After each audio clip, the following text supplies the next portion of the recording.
n'en voulons pas. Alors nous sommes ici arrivés au terme de notre marche. Nous sommes le mardi 30 juin. Nous arrivons devant la mairie de Paris, l'hôtel de ville. Nous avons marché pendant 11 jours. Pendant 11 jours, nous avons vécu des multitudes de choses, mais nous avons surtout compris que la population française était sous-informée de tous ces massacres, de tous ces viols. Et nous ont remercié de leur avoir attribué ce message, d'avoir marché auprès d'eux, de leur avoir sensibilisé. Maintenant, nous allons voir ces dignitaires, nous allons voir les responsables de la France et leur dire que maintenant, il faut que nous nous assions, peuple africain, peuple occidentaux, sur une table et que nous mettons fin à toutes ces actions, à tous ces viols en République.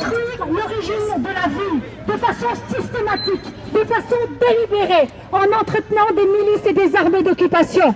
Car oui, si ces femmes sont violées, ce n'est pas une génération spontanée de violeurs qui ont débarqué en Afrique.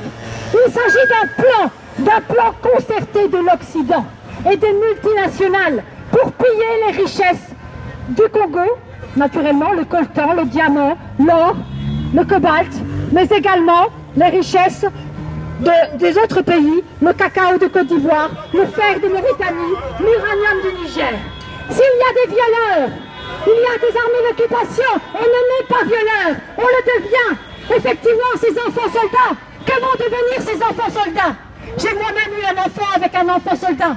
Un enfant soldat des Comores, c'est une tragédie individuelle. Mais si vous la multipliez par des millions, voilà ce que ça donne en République démocratique du Congo. Aujourd'hui, les violeurs, les victimes de viols en République démocratique du Congo deviennent des violeurs. Alors il y a bien des docteurs courageux, comme le docteur Mukwege. Le docteur Mukwege a un hôpital. Il répare 3500 vagins par an. Mais s'il en répare 3500 et qu'on remet à nouveau 100 000 viols, où est le bénéfice?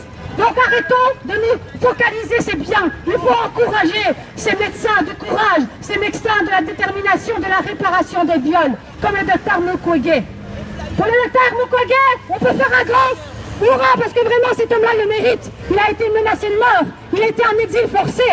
Mais de l'autre côté, quand s'arrêteront les viols? Quand s'arrêteront les viols, ils sont consignés dans des rapports. Les rapports de l'ONU sont exhaustifs sur les viols. En République démocratique du Congo comme ailleurs. Seulement, c'est le même bras, pendant que le bras droit de l'ONU vote des résolutions, le bras gauche continue à envoyer des milices armées en Afrique. Stop au viol! En Afrique! Banderole devant.